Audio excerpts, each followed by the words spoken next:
A day in my life in Saudi Arabia. Wow. Nagali guys ang natabo sa amon bilog nga adlaw. It's very productive. Very happy kuya guys kay damgay ko natundaan sa subong adlaw. Kaya dali na. Of di ang inyo Disney princess diri sa Saudi Arabia. Char.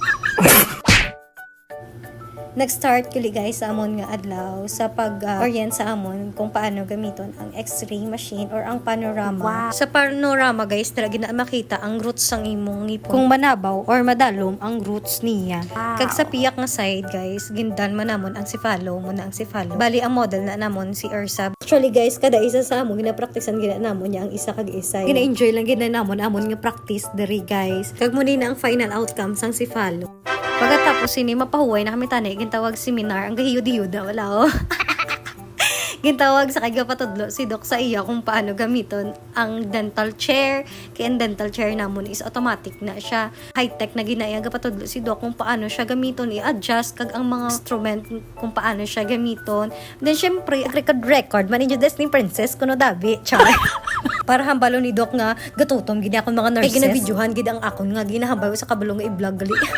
Kag diri guys namangkot ko kay Minar kung ano ni ang mga chemicals nga gina-change every day kag every week mo na sa ako in-explain. Basta nga basta dapat gwapa ko da Char. Do seryoso ganang ginaya si Doc kasi Esraya sa ilagin niya strehan niya. Pero ako ari lang ko di sa gilid ya naga-video.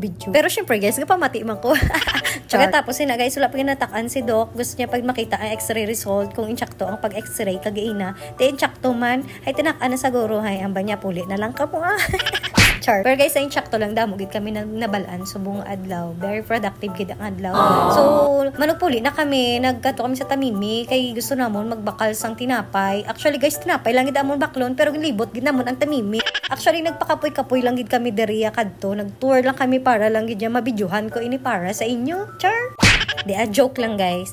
Kaya ang Tamimi guys is lapit lang gid mo na nga kung gusto mo magbakal sang pagkaon or sudan, lapit lang gid siya. Wala lang gid kami bakala. Inang do changi bala. Wala nga kung may gusto ka gid baklon diri ka gid sa Tamimi makadto. After sina namon pa makal nagpuli na kami dayon kay actually ambal ko sa inyo nagigad is 5 minutes ang kalayuon sa accommodation kag ang amon nga clinic. Kag actually guys, ini akon mga upod sa clinic is mga mabuot gid ni sila ya. Gina-accommodate gid nila ko, gina-suportahan gid nila ko as in. By the way guys, thank you so much sa naga-follow, like and share sang akon nga mga videos.